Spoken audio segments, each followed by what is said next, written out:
If you look up how to recover from burnout, you'll probably get some generic checklist. Reduce your hours, exercise more, eat healthier, take breaks, and prioritize your well-being. And it feels insulting because you know all of this, you've tried it, but burnout isn't tiredness or needing to rest more. It's much deeper rooted than that. That basic advice doesn't help you move forward and get unstuck. I know because I've been there. So burnt out that I was crying every day, unable to think clearly, and barely able to get through the day.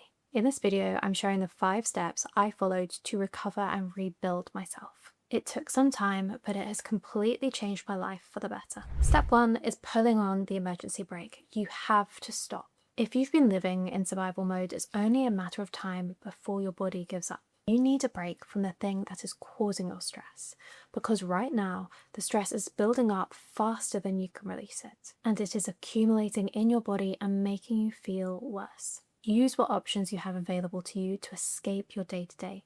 This could be taking sick leave or holiday to get away from work, or working remotely to get out of the office or take a break from your other responsibilities. 2 weeks off is not going to cure your burnout. But what it will do is it will give you a chance to breathe and step out of survival mode. Then you can start to figure out how severe the stress is, and maybe even get some clarity on what might be causing it. This time off serves as a fire break. It gives your body the ability to process the current stress without piling more on top, because you cannot think clearly when your house is on fire. So this first step is putting out the flames and getting out of the house so you can clear your thoughts. And you will come back from this break feeling better.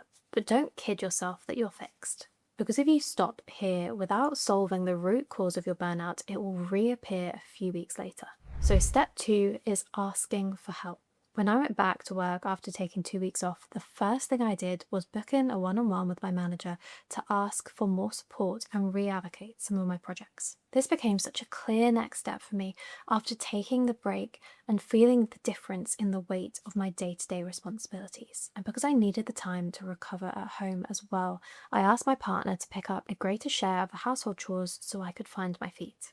If you try to carry the exact same load post-burnout, you will crash again. You have to delegate, start leaning on your support network, and stop trying to do it all. Even if your body is feeling better, you're still recovering from the physical effects of burnout. This is where step 3 comes in. Regulate your body. Stress is physiological. It's not just a thought in your head, it's a feeling in your body. And according to research on the stress response, simply removing the stressor doesn't mean your body knows it's safe. You have to actively complete the stress cycle to signal to your body that you are. So how do we do that? Through movement, deep breathing, and social connection.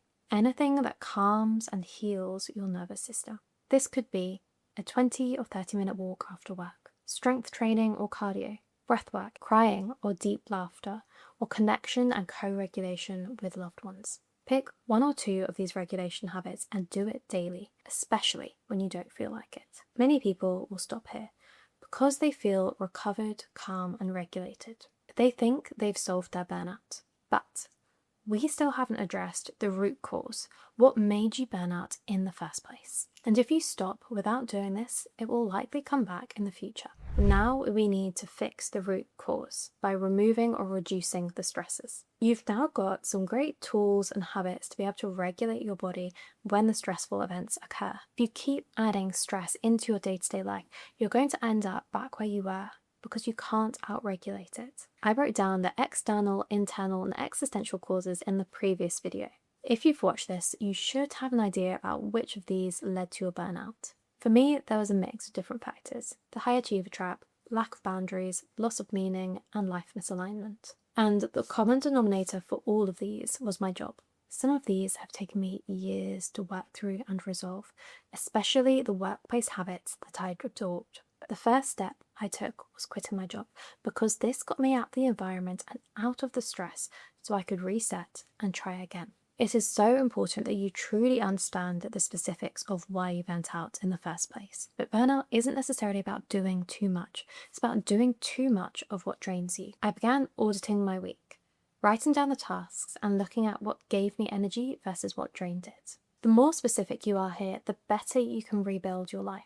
Not just work drains me, but the specific activities, people, or scenarios that drain you. It could be the rush reporting on a Monday morning, your manager, or specific meetings. Then figure out a way to cut out these things. This could be setting just one boundary this week, saying no to a new project, pushing back a non-urgent deadline, or simplifying a chaotic routine. Then repeat and cut out the next stressor. Slowly but surely, you'll begin to get rid of all of the energy drains, and then you'll be able to build in more of the things that give you energy. Step 5. Redesign your life. This final step is the best one. Once you've done the other 4 steps, you finally have the mental space to be able to look at your life objectively.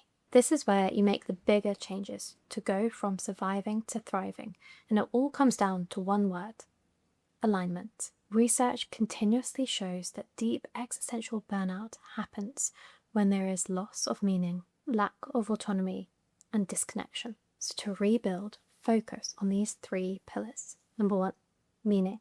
Why are you doing what you're doing? What do you value? And what are your beliefs and opinions? Number 2, control. Do you have autonomy over your time and tasks? What do you want more control over? And where could you let go of control? And 3, connection. Who makes you feel safe, seen, and calm?